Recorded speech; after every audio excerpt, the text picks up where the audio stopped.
Hey everyone, so we all know कि Adani ports जो company है उसका जो ऑडिटर, स्टैट्यूटरी ऑडिटर डेलॉयट, उसने सडनली रिज़ाइन कर दिया है, जबकि उसको अभी प्रीवियस ईयर में ही 5 साल के टर्म के लिए अपॉइंट किया गया था। तो सडनली रिज़ाइन उसने क्यों किया, एंड एज CA स्टूडेंट्स हम लोगों को क्या जानना ज़रूरी है, तो चलो इस वीडियो में देखते हैं। एंड मैंने अडानी ने जो स्टॉक एक्सचेंज को इंटीमेशंस दिए हैं अबाउट द रेजिग्नेशन, वही उठाया है पूरा का पूरा।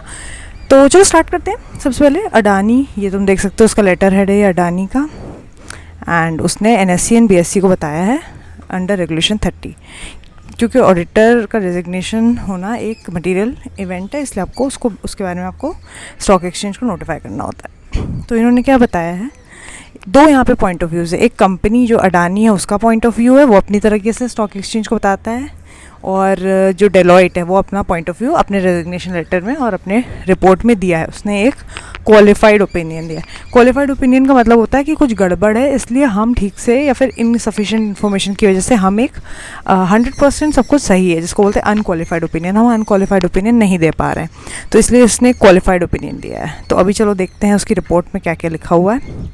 तो इन्होंने, अडानी ने मेंशन किया है that based on the recommendation of audit committee we noted and accepted the resignation of messrs Deloitte, ठीक है, who have tendered their resignation on this date from the position of statutory auditor of the company and material subsidiaries. जो भी material subsidiaries हैं उसका statutory auditor था Deloitte.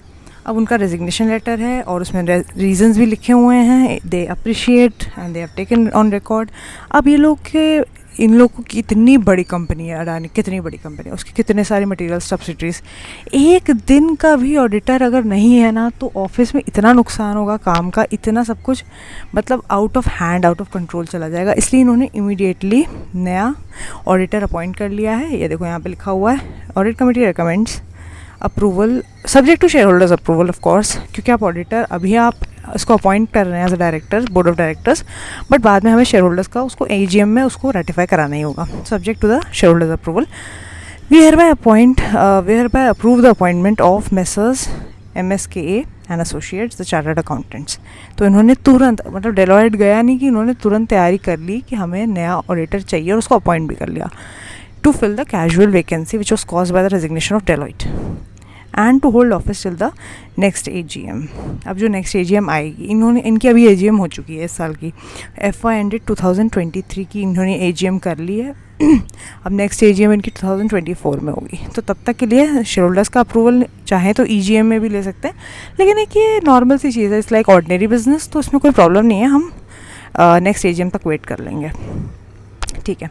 And audit committee के कौन chairman है, मिस्टर दिस पर्सन। उन्होंने कुछ चीज़ें मेंशन करी हैं, उन्होंने कुछ चीज़ें लिखी बोली हैं, मतलब ड्यूरिंग जो भी इनकी बोर्ड मीटिंग हो रही थी, तो उसको यहाँ पे इन लोगों ने कोट किया है कि बेसिकली रेजिग्नेशन को लेके मैनेजमेंट का क्या कहना है। यहाँ पे वो कोट की गई हैं चीज़ें, इसको चाहो तो पॉज करके रीड कर सकते हो, ठीक है।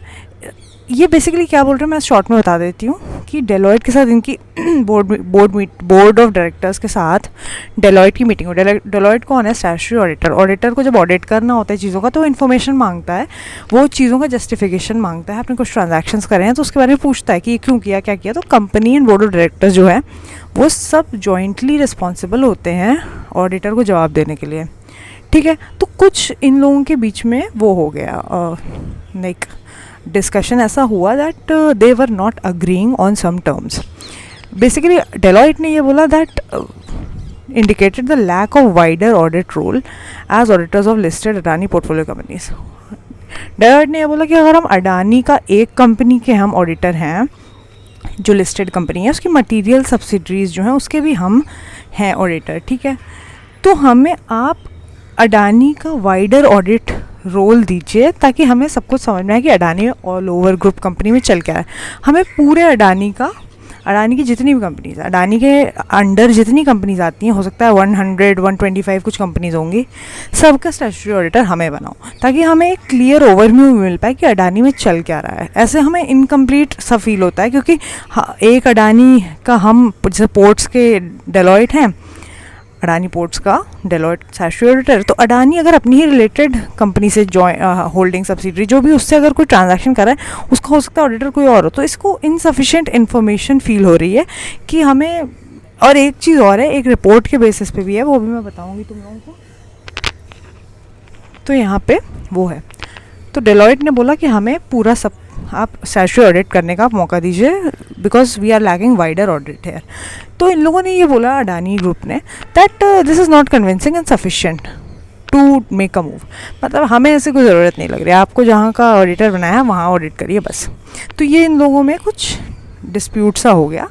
तो इस रीज़न की वजह से जो हुआ, डेलॉयट ने बोला कि ठीक है फिर हमें करना ही नहीं है, अगर हमें करना है आपका ऑडिट तो हमें सारी कंपनीज दीजिए, वरना मत दो, एक भी मत दो। तो ये इन लोग के बीच में हो गए डिफरेंसेस, बस इतना ही था। अब मैं तुम लोगों को दिखाती हूँ कि क्वालिफाइड ओपिनियन जो दिया है डेलॉयट ने, ठीक है, ये तो कुछ नहीं है, ये तो बस जब स्टॉक एक्सचेंज को कंपनी इंटीमेट करती है कि हमारा पहले का ऑडिटर कौन था और अब उसने रिजिग्नेशन क्यों दिया, और अब हम जिसकी जगह जो न्यू ऑडिटर को अपॉइंट कर रहे हैं उसकी क्या डेट है, और everything is in a table form बता देते हैं स्टॉक एक्सचेंज को, ठीक है। अब आ जाते हैं मोस्ट इंपॉर्टेंट चीज़ जो है डेलॉयट हास्किन्स एंड सेल्स LLP, जो इन्होंने जो रीजंस मेंशन किए कि हम क्यों रिज़ाइन करना चाह रहे हैं, वो अपनी इन्होंने रेजिग्नेशन लेटर में लिखा हुआ है। देखो, we have been appointed as a statutory auditors of this company on this AGM to hold the office for 5 years। 5 years की एक टर्म होती है ना। सो we are tendering our resignation with the company because we are not statutory auditors of substantial number of other Adani Group companies। मतलब हम अगर कल को अडानी के एक कंपनी में प्रॉब्लम हुई तो हो सकता है सारी कंपनीज़ के ऑडिटर से सवाल पूछे जाएँ। तो ये इनका डेलॉयट का ये बोलना है कि सारी जो सब्सटैंशियल कंपनीज अडानी की हमें सारे दे दो, ताकि हम एक कलेक्टिव गुड के लिए वर्क कर पाएँ, ताकि हमें कलेक्टिवली रिस्पॉन्सिबल फील करें, सारे कंपनीज़ का ऑडिट हम देखें और हम अपने हिसाब से काम करें। ऐसे डिफरेंसेस बन रहे हैं, समझ में नहीं आ रहा है, क्योंकि दूसरी कंपनी के कुछ ऐसे डिस्क्लोजर्स हैं जिसको लेकर हम सेटिस्फाइड नहीं हैं, ठीक है। बस इन्होंने ये रीज़न बताया और इन्होंने बोला बाकी का फुल डिटेल जो है हमारे एनेक्स्चर्स में मेंशन है। तो इनका एनेक्स्चर क्या है, ये तो कुछ नहीं है, दिस इज़ जस्ट कि हम क्या थे, क्यों थे एंड ऑल दैट। दूसरा एनेक्स्चर देखते हैं। Yup, independent auditors report to the members of Adani ports. इन लोगों ने अपने एक क्वालिफाइड ओपिनियन दिया है अडानी पोर्ट्स को लेके। अब इसका रीज़न देख लेते हैं क्या है, मैंने इसको हाईलाइट किया हुआ है।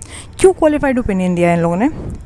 The company entered into engineering, procurement and construction purchase contract substantially with a fellow subsidiary. एक सब्सिडरी है इसकी, उसके साथ इन्होंने ये कंस्ट्रक्शन वाले कॉन्ट्रैक्ट्स करे हैं, ठीक है। Of party identified in allegations made in short seller report. कोई शॉर्ट सेलर रिपोर्ट निकाली गई थी, उस रिपोर्ट में ये मेंशन था कि ये एक एलिजिड पार्टी है जिसके साथ सब्सटैंशियली अडानी ऐसे कुछ ट्रांजैक्शंस कर रहा है जो अलाउड नहीं है या फिर उसको ठीक से डिस्क्लोज नहीं कर रहा है, ठीक है। तो कुछ सिक्योरिटी डिपॉजिट्स वगैरह की यहाँ पे बात करी, उसकी डिटेल्स में मैं नहीं जा रही हूँ।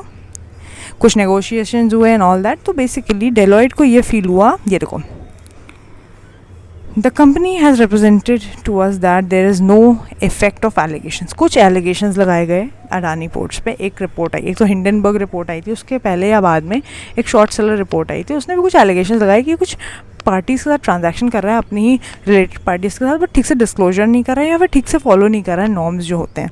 तो फिर इन्होंने क्या बोला डेलॉयट ने कि ठीक है यार, इतना बड़ा एलिगेशन लग रहा है और हम ही स्टैट्यूटरी ऑडिटर हैं, कल को हमें भी पेनल्टी लग सकती है कि आपने ठीक से क्यों नहीं देखा, आपने रिपोर्ट क्यों नहीं किया, फ्रॉड या जो भी है।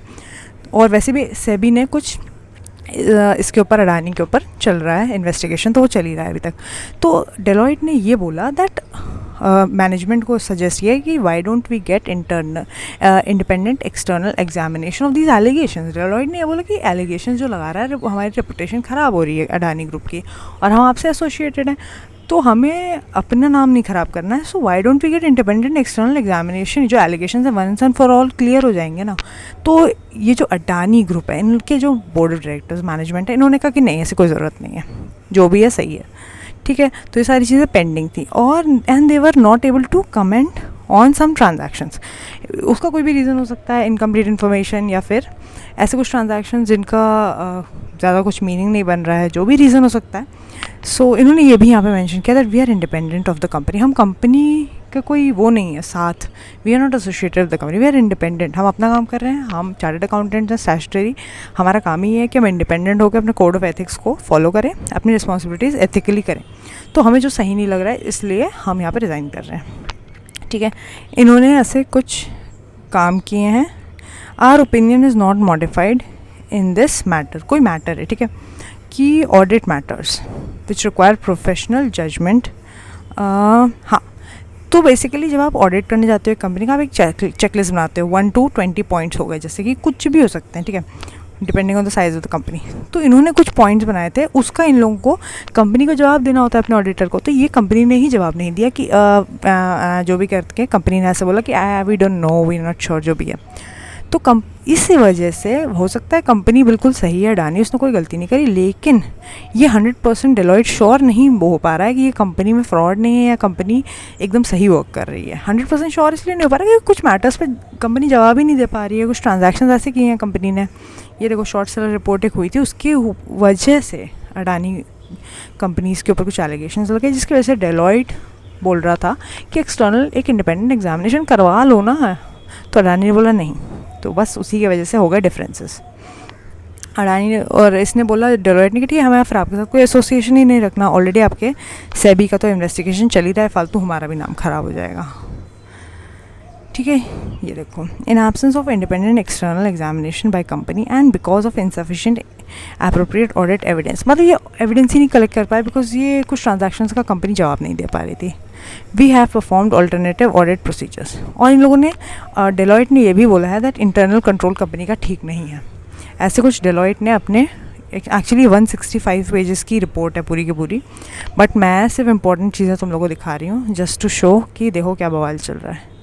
So that's it, I hope that was helpful, and और कुछ अपडेट्स होंगे तो मैं ज़रूर शेयर करूँगी। So make sure to like and share and subscribe the video. और भी कंप्लाइंस सीरीज़ पे मैंने बहुत सारे वीडियोज़ लाए हैं। अगर तुम लोग सेक्रेटरियल ऑडिट एंड कंप्लाइंस के ऊपर देखना चाहते हो, शॉर्ट वीडियोज़ में समझना चाहते हो, तो मेरे वीडियोज़ में जाके देख सकते हो। पूरी कंप्लाइंस सीरीज़ है, अभी तक 12-13 वीडियोज़ मैंने डाले हैं कंप्लाइंस को लेके। सो that's it, thank you so much guys.